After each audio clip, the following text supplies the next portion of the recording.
What's going on, guys? Welcome to another episode of Tasty Tuesday on Tasty Loot Gaming, the show where we talk about gaming news. My name's Seth. I'm Chevy. And a quick reminder, make sure to play Knack and Rhyme, both offer free on PlayStation Plus this month. Play those and come back at the end of this week. We'll be talking about them on Plus Club.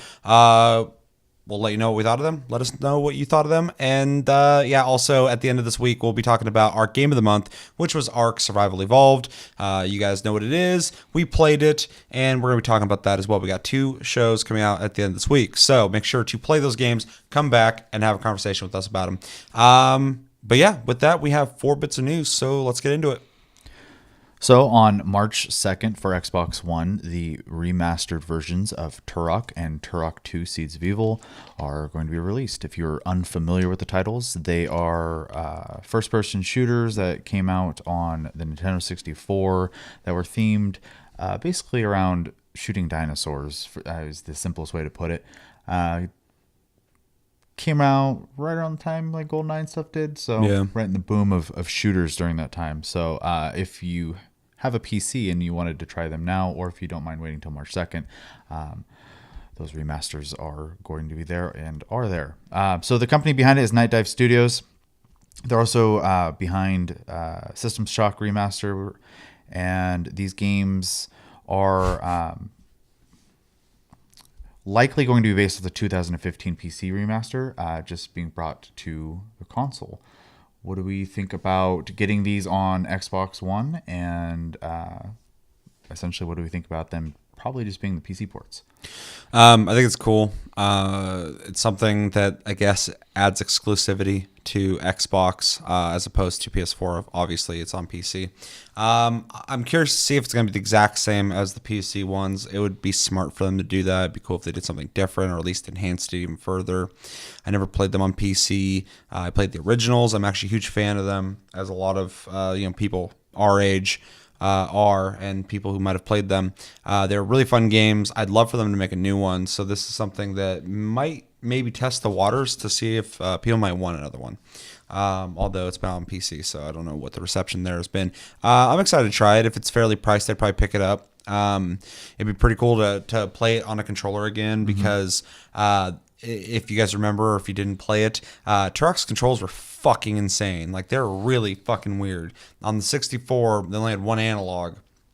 So with the C buttons, which are essentially a D-pad, you had to like hold up to move forward, and then the strafe buttons were over here while you're like turning and looking up and down with this, and like shooting right. It was way before like the standard in like dual analog gameplay was a thing, and before Call of Duty kind of standardized how FPSs play. But yeah, no, I think it's cool. It's just another game Xbox is getting that, that's the big thing I keep thinking about this on this is like they need it. So, and I'd like to pick them up. I like that they're doing 2 as well. So, I want to try it. March 2nd, not too far away. Yeah, no, it's good that they are doing both at the same time, which is great. It kind of reminds me of how Bayonetta and Bayonetta 2 just came out on Switch at the same time. It'd be cool if they did something similar too, where if you buy both of them, you get a discount to make it a $60 package instead of, I think right now it's $30 for Bayonetta and $50 for Bayonetta 2 if you buy them separately. Yeah. So Bayonetta's still, I mean, it's not new, but it's not old. So right. And as for the control scheme thing, I completely agree. Like you said, this was kind of the beginning of figuring out controls for shooters. Yep. I mean, hell, the original PlayStation didn't even have analog sticks in the first iteration of the controller. So yeah, play Armored Core on that shit. Fucking strafe buttons are up here, buddy. Your turn buttons and stuff. Yeah, that's what the shoulder buttons were originally for. But no, it's cool. I am curious to see if it is going to be different than the PC one. I hope it is. Mostly just to make sure it plays well on a console. Sloppy ports are always awful. So yeah, I just kind of hate to see like they already did the work, so they're just kind of like port it over. Like it'd be smart on their part. Like I said, if I was them, I'd probably do the same thing. But like, it'd be cool if they like worked on it a little bit to they already worked on it to make it remastered for PC. If they're gonna do it again, like see what you didn't do and go, we have time now. Fucking let's make it a little better. So right, that'd be cool. Anything else on that? quick and easy. Did you guys play Turok? What do you think about them bringing it back for Xbox? Will we be picking it up? Have you played it on PC? Let me know how that was. I have not played it on there, and I forgot they even did that. I played on certain means Turok on PC, like the original one, and mapping for that game on the controller was fucking awful. So it was a bad revisit. Let us know what you're thinking about Turok. Second bit of news is kind of vague news, but something worth talking about. EA Play 2018 will be happening this year from June 9th to the 11th, one day before E3 begins, June 12th. During this time, they are essentially letting people know that people attending this will get to play the next Battlefield. They have not said anything about what the hell this Battlefield is going to be, nothing at all, but people are going to be playing it. So at least we know that we'll probably find out what it is, or a little bit before or a little bit after that. And also, people are going to get an inside look at the game Anthem. It's unclear if it's going to be playable there, though, or not. And also, they said a lot of stuff about their sports games and how well they're doing. What do we think about EA doing their own thing again outside of E3? Is it good for them? Do you think it's going to have a good reception? What do you think about Battlefield? What do you think about Anthem? Do you think we're going to see people playing it this time around? And do you have any opinion at all on the sports? No opinion on the sports games. Okay. But as far as them doing their own thing again, I mean, it makes sense. They did it last time. Nintendo's been doing it for a while now. It's probably a more affordable means, also a more controlled means of your own properties versus going to someone else's event.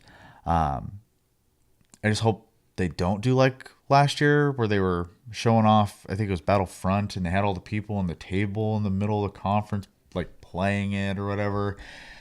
It was, I don't know, it was really, really cheesy. And they had like some so many of them are really bad about that, or something like that, like presenting it. Yeah. Don't do that again. That was awful. I don't get why people keep doing shit like that. Like Ubisoft has been really, like last year they didn't do it, and I think the year before they didn't do it, but they're really bad about getting like the fake kids out there, or like the young hip people like, hey, haha, you want to play? Like, yeah, I'm so excited. All right, bro, let's play. And they're like, I'm going to get you. You almost got me. Yeah, I hate that shit. Save your effort for like advertisements. This is supposed to be like a showcase, not just for us, but for the news and stuff like that. I mean, we don't need to see some cool guy, that everyone watches. Well, nobody identifies with it, and everybody just makes fun of it. So, I mean, in a sense, it's being talked about, but not for the right reasons. Right. As far as them, like, doing the hands-on thing, I assume they'll probably do a trailer first, or they might do what they did last time and just start playing the game and talk about it. Battlefield. Okay. I know when they were doing their presentation last year, I think they did a quick CG trailer, and then they just did like an hour of gameplay that you got to watch after the event. So they might do something like that again. And then as far as Anthem goes, I'd love to see a playable version, but I'm just curious on what direction the game's going to go with the way EA's handling business right now. So yeah, I've heard really bad things, and I heard that the development is not doing good. They're working on it, but I guess like they've been pressured to do certain things. They're fighting against certain pressures, and like their time limit or time frame that they have to work in is really fucked up. Like, I forgot what I was reading in some article, but they're saying like the dude from the website was talking to people who work there and saying like it's a fucking mess right now, which is not good to hear. That's why I would like to see gameplay. I don't want them going like, it's coming, don't worry, it's going to be great. Like, that's cool, but like, let's see it, because I want to know what the fuck you guys' model is going to be, and if the game is going to be what it looked like originally. Because if it's that, awesome. If it's something else, EA's pulling some tricks again. I feel bad for the developers, man. Yeah. Fucking BioWare, like, they have a long fucking history of making great games, and Anthem should be nothing short of that. And if it's fucked up, and it's not 100% like EA's fault, but EA's fucking around with it, and it's going to make production hard regardless. Even if they do get their 100% their way, BioWare, it's still going to be weakened by like having somebody just overbearing over them and fucking like we need it out by this time. It's going to add stress. You're not going to get that quality game. So I'm hoping it's not as bad as I heard. But I'd love to see gameplay on it. I want to see if it still looks the same. Probably won't. Still excited for it. And Battlefield, I've actually just started playing Battlefield 1 again, like a day or two ago. So I'm actually pretty pumped on new Battlefield because I'm loving Battlefield 1 again. I don't know why I stopped playing it. Same reason I stopped playing every game is fucking another game comes out. And I like to buy every one of them. Too much to play. Yeah. But yeah, going back to playing that, I'm loving it. I'm kind of not surprised because I already know that they're kind of releasing Battlefield pretty often nowadays. But it seems like every year I'm pretty sure they do because they had Hardline and whatever. You guys know what I'm talking about. I'm excited for it though. I want to know what they're going to do with it though. All Battlefields are fun in my opinion. But Battlefield 1, I feel like they have something special there, and I'd like to either see them stay there, even though I don't think they will, or go to World War II. I think a Battlefield in World War II would be fucking amazing because what they did with World War I is really fucking cool. Especially, it's really weird. One of my fucking favorite things about Battlefield 1 outside of like the gameplay, the team play mechanics, and like the graphics look amazing is the music. The music in that game is fucking amazing, and they did something so simple, but something that really fucking matters. Like for me, and a lot of people when I was playing, people were like, "Oh my god, I love it!" Like when the music does this, but like they incorporate the music during stages of the fight that makes you feel like you're fighting this fucking big war and shit. It's a cinematic fucking experience that I have not experienced in a multiplayer shooter. So if they move to another time, I'd love for them to keep that because it really gets that morale going, or also kind of like goes like, oh shit, things are starting to get bad. Right. So I'd like to see that continue over. But yeah, they're going to be showing it off, so not too far from now we'll get to see it. I'm just hoping they I don't know, they made so many good steps with Battlefield 1 that I'd hate for them to just be like, yeah, fuck it, let's try something else again. Like, go with that flow for a little bit. Like, let's stay in the old days for a little bit, and then, you know, if it doesn't work out, fucking move back to something else. I don't know. Do you have any thoughts on what you think Battlefield should be? Well, I agree that it should probably be like World War II or another like older themed game, but I kind of have a feeling they're going to go back to modern. I really hope they don't. I don't know. It seems safe. So they took this risk with this one, and I feel like it paid off. Well, I think so most people would agree. Like the game's, at least as far as I know, really well received. So it's awesome.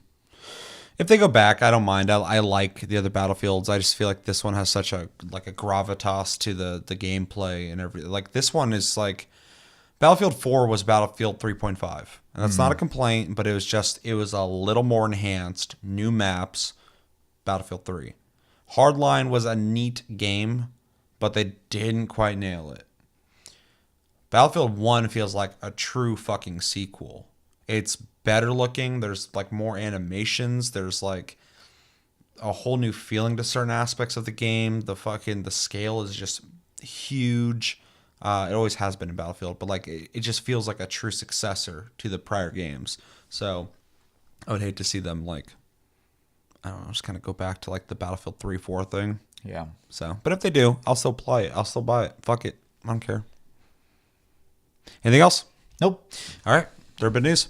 Listen in the comments what you think about all that stuff I just said about Battlefield, Anthem, and EA Play, and yeah. All right. So bear with me here. I'm going to have some quotes I have to go through here, and I'm also probably going to butcher the dude's name. Fuck him.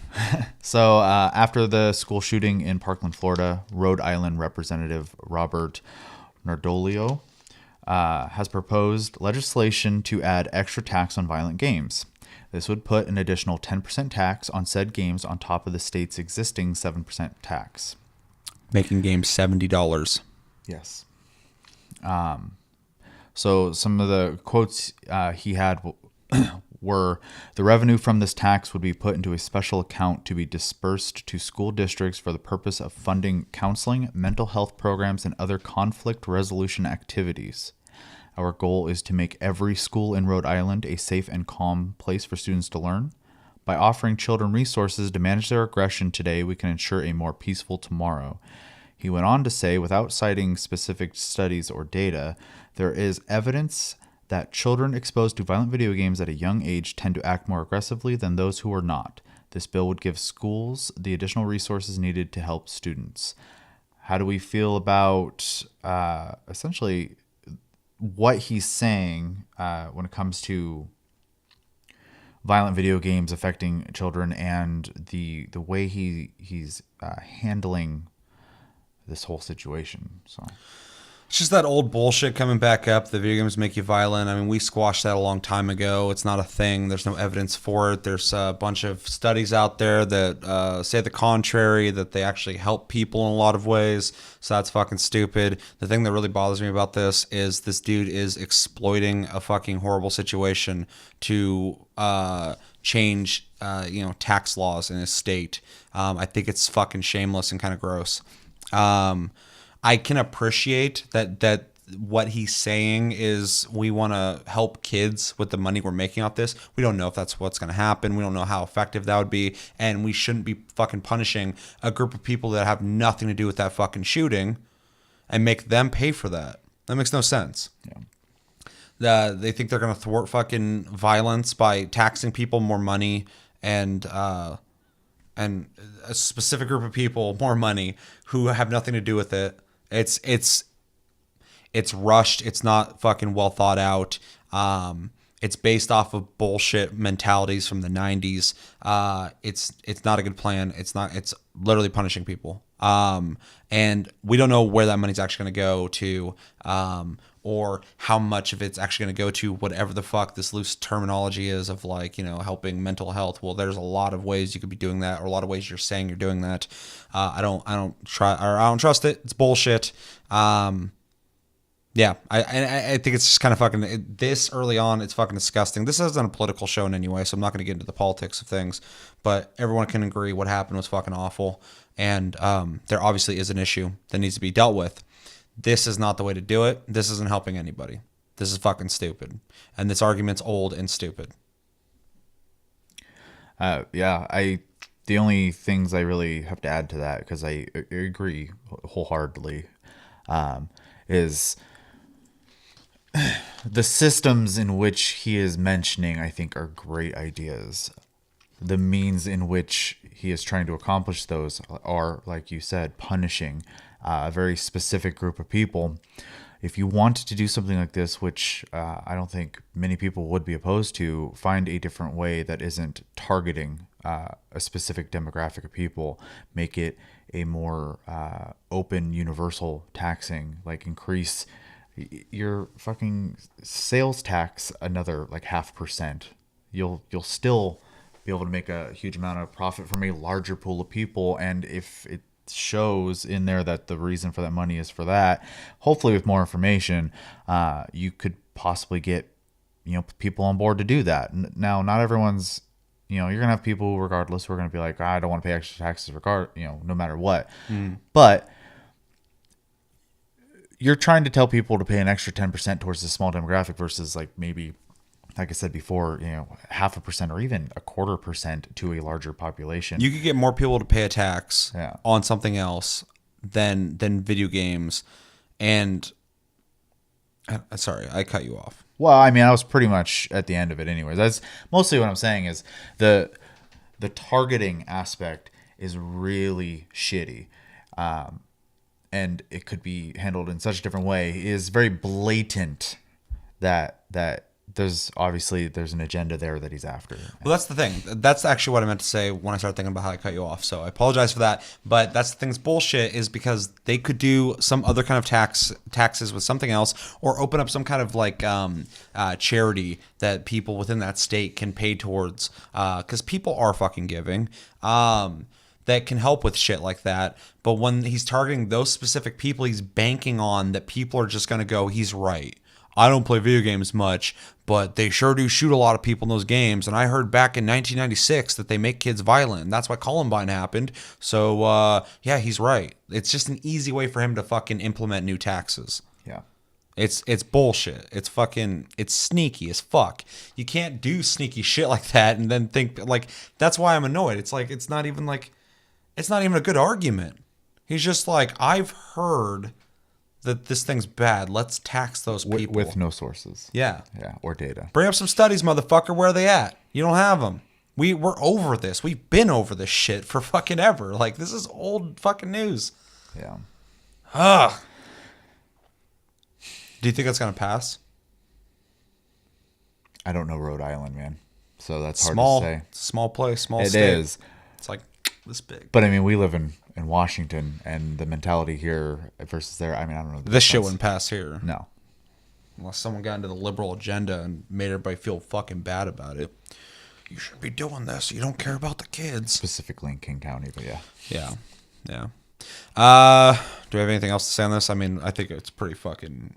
we're for helping kids. We're against absolutely cheap ways to implement new taxes. I actually, not to get too political, Sure. but I honestly believe that all schools should have these sort of programs anyways. Absolutely. And the fact that we have to try to find funding,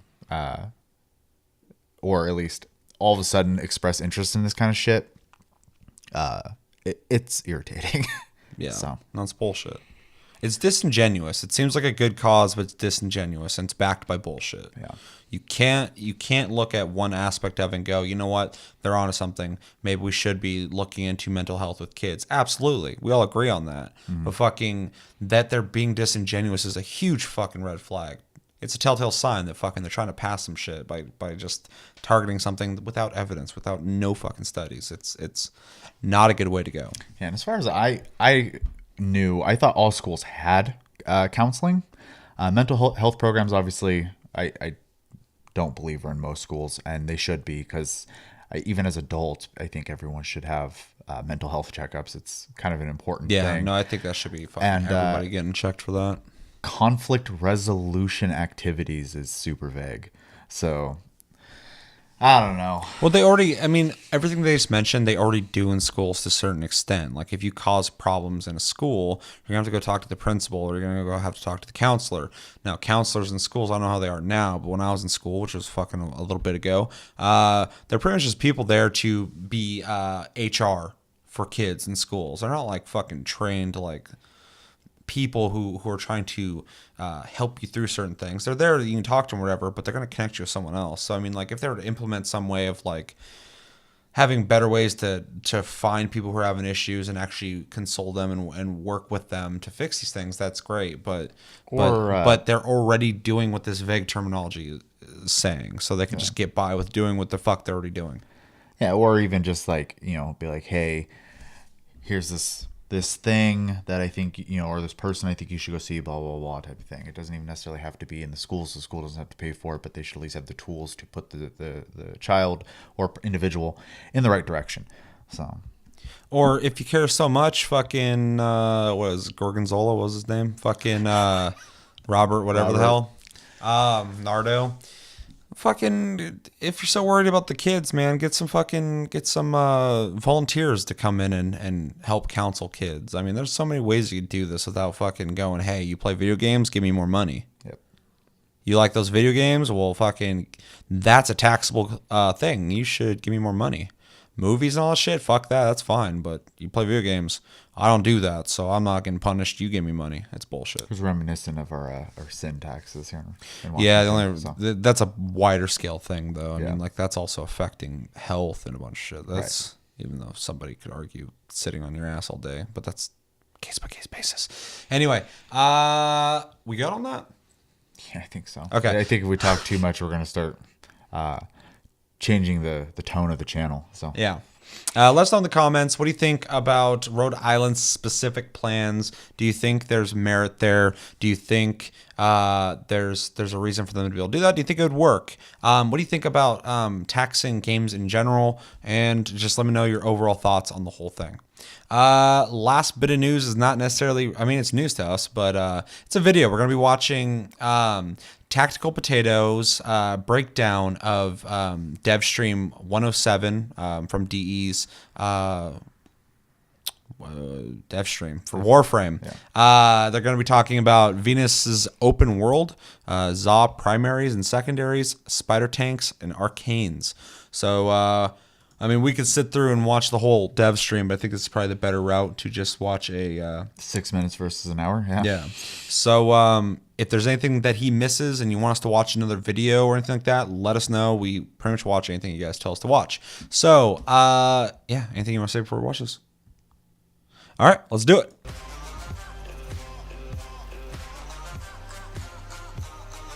Better hit music. Hey, what's up everyone? How you all doing? What's up, dude? Now, DevStream 107, of course, was last night. We got to see giant spider bots, another look Apparently at they changed their Big katanas, sitting area. new Yeah, Zaws, they changed some their, discussion on dark sectors DevStream. and Kuva, I like that she and gets of her own course, fucking sweet how chair. we will soon be able to equip arcane Space from Mama. the mod Center of selection attention, screen Mom. for each Yep. build that we have. So this is per mod configuration, which means we won't need multiples of the same arcane sets for each new build. Which sounded like you're going to be able to use the same set of arcanes on different warframes, which is a very welcome change, especially if fashion frame is your thing. You're not going to be locked down to using the same Sayandana on every warframe that you run with. Now, the big cool. topic of the dev stream for a lot of players, and for myself as well, was the first look at our next open world area on Venus. Fucking A. That is apparently hot as all hell, and it's going through the process of terraforming thanks to the corpus taking over some old Orokan tech.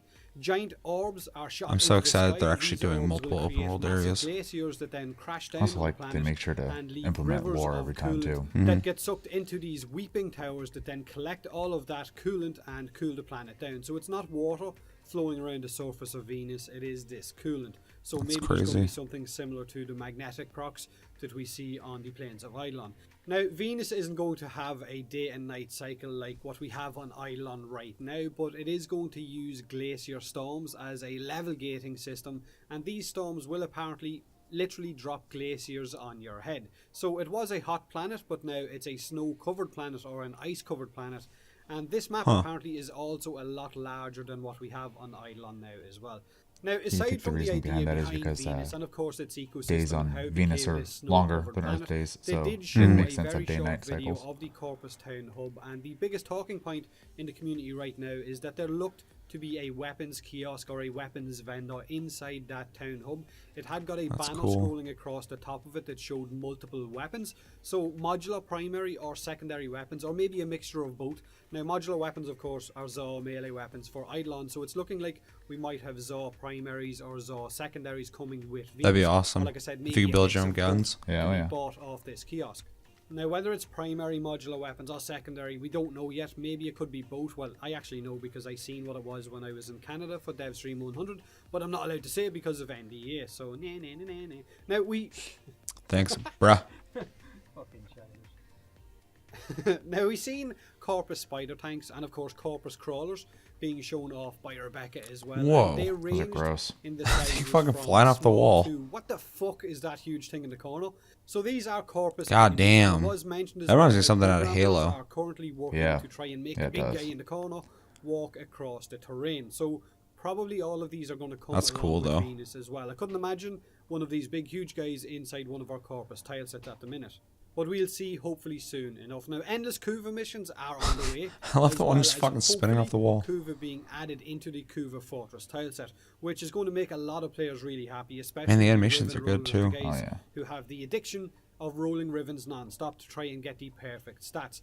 Not having Kuva on the Kuva Fortress made no sense to a lot of players, myself included, but this for me is at least a really welcome change. Endless Kuva missions could be a lot of fun and at times maybe challenging as well, but only if you're into Rivens. If you hate Rivens, which I know a lot of players do, then this news means nothing to you whatsoever. So we'll quickly move on to the discussion about Dark Sectors. Now, Can't in a just previous jump, he dev has to stream, they dance. mentioned the return of Dark Sectors and how they were replacing the idea of the old Dark Sector mission types with this new never-ending scaling dungeon type mission that was now time-based.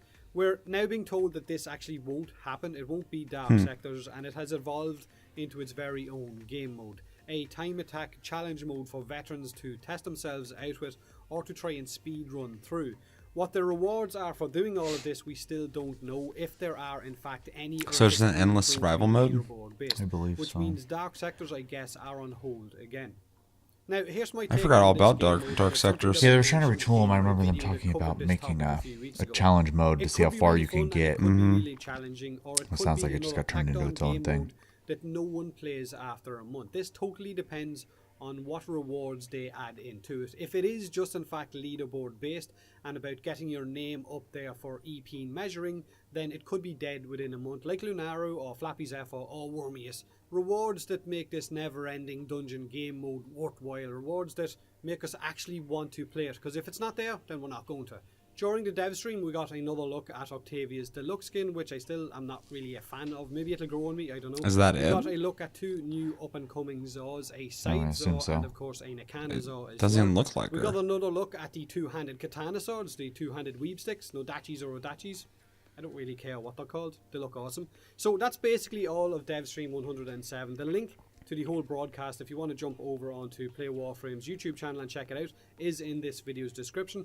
So let me know in the comment section what shown during this dev That's stream pretty cool had you looking. excited or not, or Yeah, what it's you the like the look two-handed of or one not. they're working Do me a on. huge favour and hit that like button if you enjoyed the video, or don't if you didn't. Subscribe for more Warframe, and as always, thanks for watching, guys. You're fucking welcome. All right, what do we think? I mean, it looks cool. You know what's funny? Ever since the game started kind of evolving, and they kind of got this flow going that it just hasn't stopped now. It's been such a treat to watch this game evolve into the monstrosity of what it is now, and the fact that they still have stuff coming out, which is super impressive. I Especially know- since like us pretty much playing from day one, like seeing where it's at now is fucking just insane. yeah, I mean, I've taken such a long break now that I have so much to catch up on. It's crazy. Yeah, last time I played, I was just like, oh shit, there's a lot of stuff to this game again. Yeah, it's. I think the last time I actually like spent some time playing was right before Nidus, Oh yeah, so it's been a while for me. yeah. I played about a month after fucking Eidolon came out, and it's really fucking cool. That's actually like everybody. I'm really excited for Venus. We've talked about multiple times on the channel. I've said multiple times I'd really like to see them do open worlds on at least every planet. One on every planet would be cool to have some kind of open world hub type area where you're going in and running around doing stuff. It'd be really cool to have that, and it's awesome to see that this is coming, at least with Venus. I also love that it is completely different looking than the other place. As it should be, but I like that there, like you were saying when we're watching it, there's even like lore to it on how the place works, all the coolant and stuff like that, and how the place is like gonna always be like light or daytime, and even like the inside like base place looks completely different than on Eidolon or Earth, and yeah, I'm really excited for that. Also, modular weapons, if it is true and they're going to be doing either primaries or secondaries, that'd be fucking awesome. I think the system that they have with the melee weapons right now is really cool, to be able to pick piece by piece and build something up. So to do that with a gun would be awesome. I just am curious on how it's going to affect the game as it goes on. Are they going to start focusing more on customization type guns or the guns we're used to? That's a good question. I think it's probably would be easier on them in the long run to do customizable guns, just because then it's player choice on how to put together. Though with stats, people are gonna min-max the shit out of it, but and they don't have to come up with as many ideas for full weapons. They can literally just make the parts, and people can just kind of go from there. So Yeah. we'll see. I hope they do both, because I think it's there's room. I also agree. I hope they do more. They're already showing they're doing more open world stuff, but I'd like to see them do more. But the one thing I really want to see that they kind of hinted at before, and I just haven't really. I haven't been watching dev streams either, so I could just be completely out of the loop. But they had talked about expanding outside of the universe and moving on to other systems and stuff like that. I'd love to see that. So hopefully that is in the pipeline. They have so many things that they're doing at once, though, that I'm worried like they're gonna be spread too thin. So far they haven't done it, but like there's a bunch of stuff they've kind of put on the back burner, like fucking Dark Sectors. What was the fucking rail system? It was part of Dark Sectors, yeah. Is it the same thing? It was part of it. You had to build one, and then okay, so same thing, but like that's been like put on the back burner, whatever, which needs to be worked on. And there's that sports mode that they made that like I feel like they could put more work into to make it more enticing, more interesting to play it. Because I think it's neat. It's just there's no reason to do it really. And yeah, now they're doing this, and if they are going to do it for each planet, I feel like we're going to be waiting on another solar system, because if they're going to do that, I feel like the story would have to take us out of it anyway. So I think they'd have to build up to it. I don't think we're getting that anytime soon. No. Although I know they've talked about it. They have talked about it, though. And because they've talked about it now, I'm kind of just like waiting to see where that's going to go. Because it would be cool to, I mean, don't get me wrong, they keep adding stuff so it always feels new and fresh. But I just think it'd be cool to be able to go somewhere else where they could really just kind of break away from the stuff they've kind of set in stone. Like, because even like this, you know, it's all just, you know, corpus looking stuff, which it looks great, don't get me wrong, but I'd love for them to be able to just kind of go nuts and make something completely brand new. So yeah, or introduce like a new faction or whatever that could have its own whole like architecture. I'm almost curious too if they start making a whole new solar system, if they would just start off with open world areas, since they're on that kick right now. Because the reason this is new to the series is because they didn't start like this. Right. So if they had the capabilities and the know-how and the budget when this game started, and knowing where they were going to take it, I feel like they would have started with fucking these open world areas. Probably. So the game went from, you know, Left 4 Dead to very faux MMO. So yeah, no, it's inching closer and closer to just being an MMO. So yeah, there's this is one of the only games out there that the future of it, I have no fucking idea. Most games come out and people are like, oh, I really hope they do this, and I'm thinking like, man, they probably won't. They're probably gonna stick exactly with what they built, because the game's gonna be out for like 3 years, 2 years, and then they're gonna make another one. Destiny. So you know, any ideas you have for what would be cool and exciting, they're not gonna do that. Why would they do that? So Warframe, free-to-play game, one of the only games out there that is fucking evolving and changing and becoming new and exciting constantly, which is awesome. Anything else stick out for you on that? Besides the disgusting spider things. Oh yeah, the spider things are cool. I like the design. Don't get me wrong, but I hate spiders. I think the one on the wall is adorable. I loved him. He's just sitting there. He's like, woo, and just fucking spun and landed. And I was like, that's pretty cool. I wish I could do that. That's fucking like X game shit. Oh yeah, and then I'm a fan of katanas, so obviously I'm looking forward to the two-handed one. So yeah, it looks sick too. There isn't any right now, right? That's a brand new thing. Yeah, that's fucking pretty cool.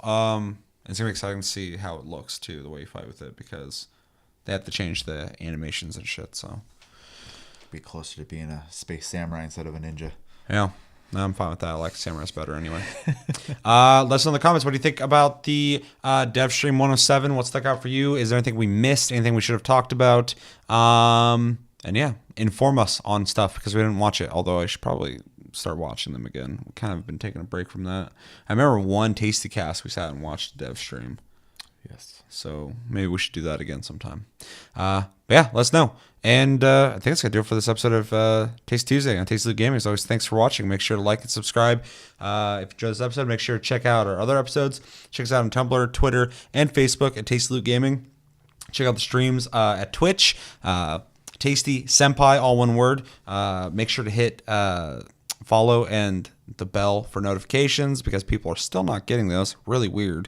It makes me almost want to go back to YouTube for streaming, because like at least there people fucking knew I was streaming. And if you miss them, they're uploaded, even though I did not upload the last Battlefield 1 stream that I did, because it wasn't that cool, but it was fun.